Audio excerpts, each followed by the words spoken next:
This is the development story of Star Citizen, a game that sparks endless debate about the controversial marketing and development practices it has. A game that continues to push crowdfunding limits, having raised over $800 million already, and continues to push the boundaries of what's possible with technology. Let's dive into the development history of Star Citizen and how it evolved from a Wing Commander revival to a groundbreaking IP and prospective MMORPG. My name's Jason and I'm the dad.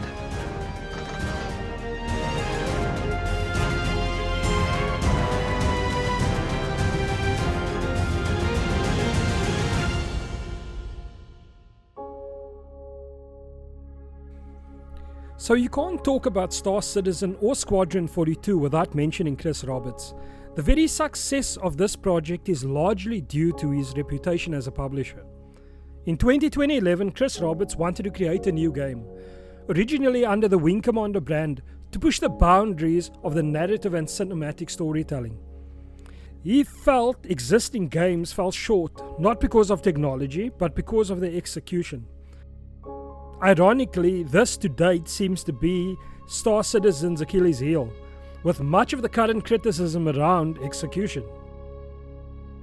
Initially, he considered a console game with publisher funding, but decided to focus on PC for greater creative freedom and technological potential. Chris Roberts and a small team spent over a year building a game with a backstory, experimenting with game engines, and creating a prototype in CryEngine. Crytek's Scene Tracy and others helped him develop this prototype, even working after hours due to their passion for the Wing Commander series. Concept art from 2011 by Rob McConnell and Mario Diaz hinted at a Wing Commander themed project, which later evolved into Star Citizen.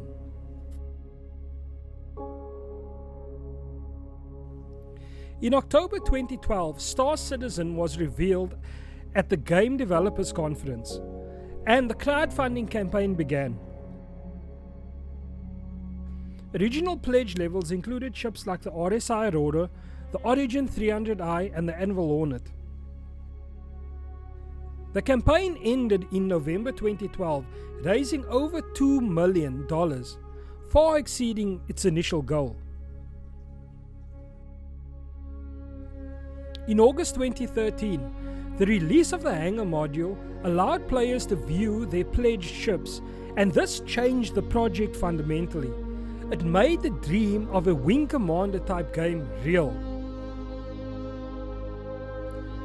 A community poll was taken that showed overwhelming support for continued crowdfunding and adding stretch goals.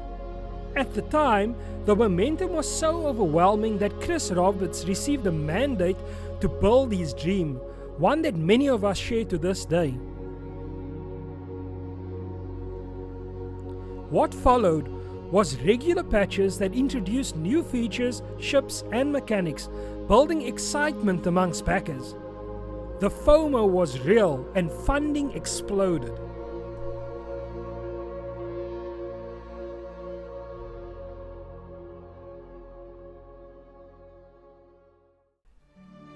In June 2014, with the release of the Arena Commander module, introducing dogfighting and flight mechanics, another major step was taken on the road to delivering Star Citizen and Squadron 42, the single-player campaign.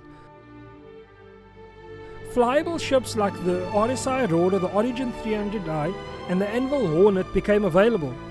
With these milestones, people wanted more, and the concept sale was born.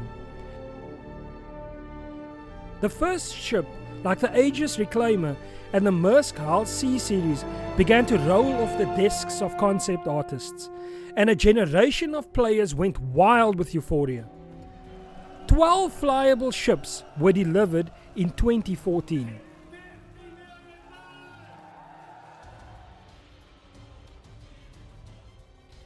In August 2015, with the release of the social module, players could explore the first environment called R-Corp. I remember standing at a glass access gate, looking onto a landing pad that I could not reach, with the Maersk freelancer just standing there calling me. The promise beyond those doors was intoxicating. At CitizenCon 2015, we got the first look at Squadron 42, the Morrow Tour, which offered a tour of the Idris, one of the capital ships of the game. The excitement was further exacerbated by the release of a trailer with a date on it, 2016. Answer the call. In December 2015, we got Alpha 2.0, introducing the first version of the persistent universe. Ships like the RSI Constellation Andromeda and the Anvil Gladiator became flyable. A taste of multi-crew had finally arrived, and it was invigorating. 4 flyable ships were delivered in 2015. 2016. The year started strong with the reinforcement of the promises of the first 40 missions of Squadron 42 being delivered in November 2016. We had patches twice a month, adding features and flyable ships. For many of us, we were invested and obsessed with the project. When the announcement that the delivery of Squadron 42 was postponed, it was a bitter pill to swallow. But it did teach me to be more pragmatic with my expectations of the project. Up until this point, the dream was unstoppable. In December 2016, Alpha 2.6 was released, and it introduced Star Marine, the first-person shooter module. With ships like the Drake Caterpillar and the Aegis Vanguard Hoplite becoming flyable, further building on the multi-crew gameplay. 14 flyable ships were delivered in 2016.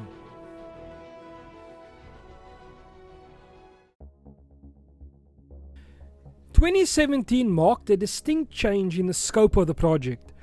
We had 3 patches to make the existing alpha a bit more stable in the first quarter. Then we received a letter from the chairman, titled The Road Ahead. The project would be focused around the next major development iteration, called Planetech. This would lay the foundations for the introduction of planets, moons, and their locations into the persistent universe.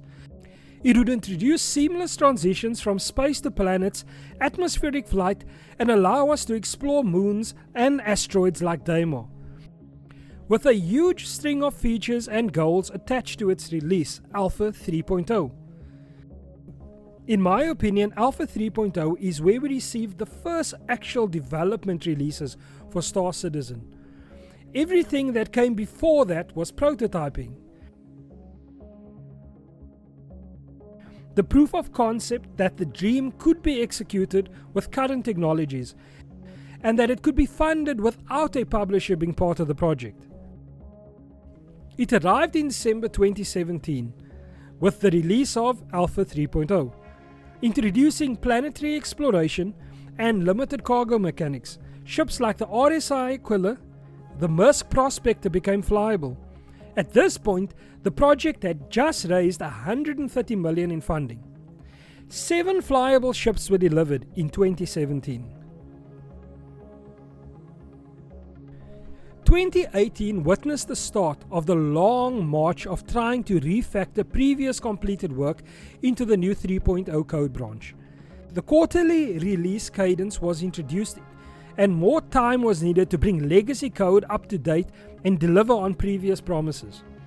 This undertaking in itself led to instability and delays in major patch updates, with much of the community criticism originating during these patches as things started to break, with instability becoming more prevalent.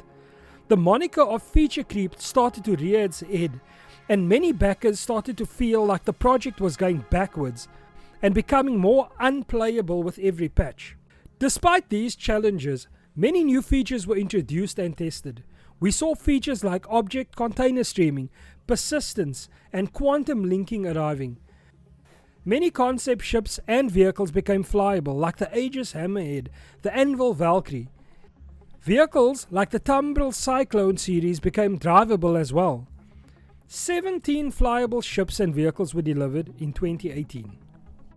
2019 was largely an effort trying to fix major issues that plagued the engine. With the new tech introduced in previous years, the game suffered from acute stalls due to items that would stream in to players' area of influence. A lot of reworked code was implemented across the year, and consistent performance tweaks were introduced. In December 2019, with the release of Alpha 3.8, we got a new planet called Microtech and new gameplay loops. Locations took a huge step forward with the introduction of rest stops along major trade routes in space and explorable caves on planets. Several ships like the RSI Mantis, the Origin 8090 Jump became flyable. 13 flyable ships and vehicles were delivered in 2019.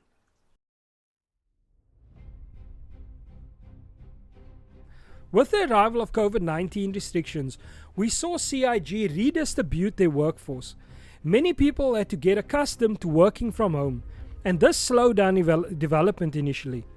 Nevertheless, 2020 marked the continuation of bringing legacy code up to date and improving performance in Star Engine, the modified version of CryEngine. Planetary tech was refined and new features like player trading and ship aerodynamics were introduced in limited implementation. New celestial bodies and locations were also added, expanding and populating the vast new worlds we received. Water dynamics were improved to allow buoyancy.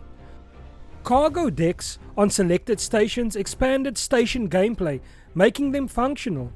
With this came item manipulation tools like the multi-tool, demonstrating how we would interact with large items, expanding the cargo gaming experience. The reputation system was one of the biggest achievements of 2020, giving players a sense of progression and allowing them to feel like they had influence in the world around them. With this, CIG introduced dynamic events like Xenothreat, which used the reputation system. 12 flyable ships were introduced in 2020. Noteworthy ships like the Mercury Starrunner and the Anvil Carrack became flyable in-game. As the effects of COVID-19 became more acute, development slowed down considerably in 2021, with CIG focusing on delivering promised game loops and missions into the game. Gameplay was the theme of this year's series, with new chained missions being introduced. Player physicalized inventory management was reworked, and for the first time, we started to see many game systems tie into each other, albeit in a very buggy way. The only core tech released was the initial version of the bespoke system to render multi-layered volumetric clouds of varying scale within the planetary atmospheres. This coincided with the epic release of the full Planet Crusader and its landing zone, Orison. 2021 saw the initial release of hospital locations and the medical gameplay loops, bringing with it the ability for players to heal other players and NPCs. Players could use items with healing properties such as the med pen on other players, characters and NPCs. The carnage that ensued after this update was spectacular as players weaponized med pens. By December 2021, 12 flyable ships and vehicles were delivered. The Crusader Ares, the Origin 400i and the Gears Redeemer became flyable, to name a few. 2022 was a very slow year in terms of deliverable patches. We had small micro patches throughout the year, delivering very little in core features and gameplay, giving many players a reality check. However, CIG was hard at work developing persistent entity streaming, a core technology which was partly required for server meshing.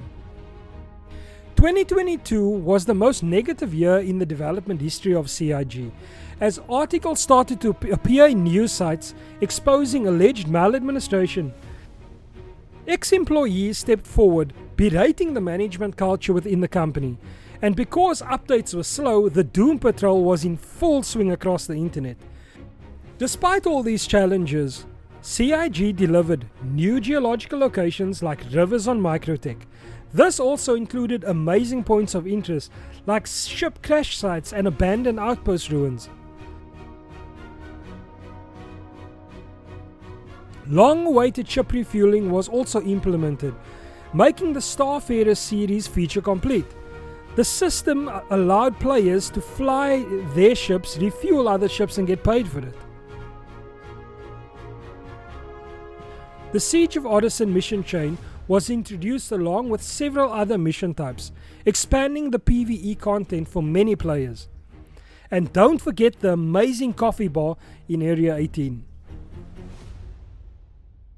By December 22, 12 flyable ships were delivered, including the Merskal A, the Drake Corsair, and the RSI Scorpius, all flyable. 2023 witnessed a behind-the-scenes focus on hardening persistent entity streaming with each patch, enhancing its core functionality and introducing new quality of life features. One of the key additions was the ability for players to choose which shard they wanted to join. This was done incrementally and laid the foundation for years to come. However, from players' perspective, this year was dominated by the release of many gameplay features and system overhauls. Arena Commander received a much needed rework with new maps and game modes expanding the simulator's offering. New mission types were added across the Stanton system, from salvage contracts, specialized retrieval missions, and PvP-orientated missions like Ghost Hollow. New ship technologies arrived in the form of structural salvaging, ship-based tractor beams. The long-awaited ship security improvements were implemented. Player ships became trespass zones for those without permission to enter. Inventory cargo containers allowed players to store items or small cargo containers in larger cargo containers. New and improved locations were introduced, with the amazing rework of the Lawville skyline to better fit the scale of the city and its distinctive buildings. Several new additions to Stanton and a myriad of derelict settlements. We also witnessed the dramatic fall of Port Olisar into the atmosphere of Crusader, being replaced by Seraphim Station, the new fully operational station positioned above the skies of Orison. 2023 witnessed a record-breaking 20 flyable ships and vehicles delivered. These included the Merskal C, the Aegis F-8C Lightning, and the Crusader Spirit series, all becoming flyable. In October 23 at CitizenCon, the announcement of Squadron 42 as feature complete and entering its polished phase was met with cautious optimism, or at least I approached it in that way.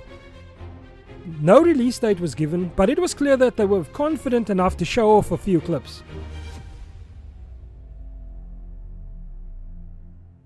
Core technology implementation took center stage in 2024, with a huge amount of gameplay features being released ahead of the big 4.0 release.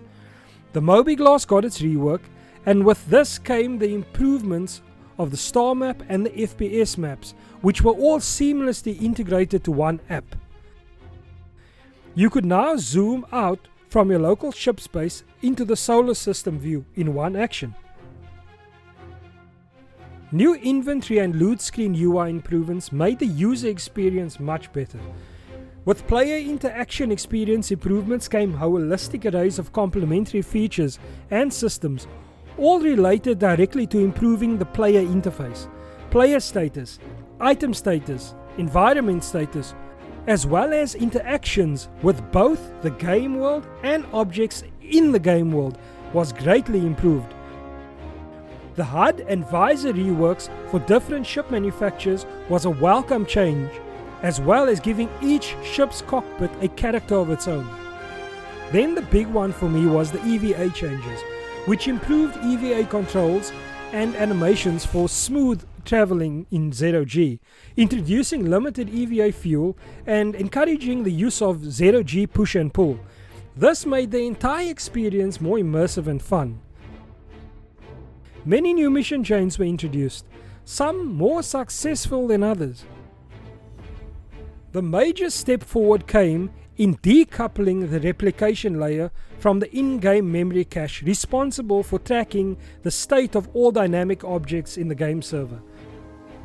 This allowed scalable replication layer workers that handled state changes to facilitate communication between the game client server and the actual replication layer itself. This was critical for server meshing, as it ensured the universe state is fully independent of individual server states. It significantly improved Star Citizen's crash resilience on the client side. The direct result of the implementation of server meshing version 1 was the expansion of the persistent universe into the new system called Pyro. Finally, we could transit via jump points between Stanton and Pyro, opening up an entirely new solar system to explore. In December 2024, the decision was made to launch the 4.0 branch with the first iteration of server meshing. It was a rough launch, with many gaming systems collapsing under the load of the live environment. However, CIG demonstrated their commitment by keeping developers engaged and pushing out hot fixes over the Christmas holidays. By December 2024, 20 flyable ships and vehicles were delivered, including the much anticipated RSI Polaris, the Anvil F7A Hornet Mark II, and the Anvil Terrapen Medic. All became flyable.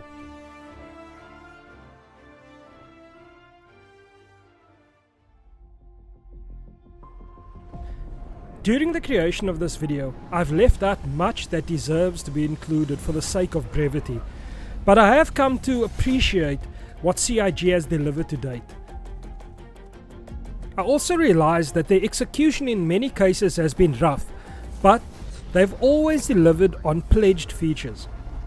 Now I know there are many frustrating bugs in Star Citizen, some big and some small, but when everything works, it delivers a mind-blowing experience.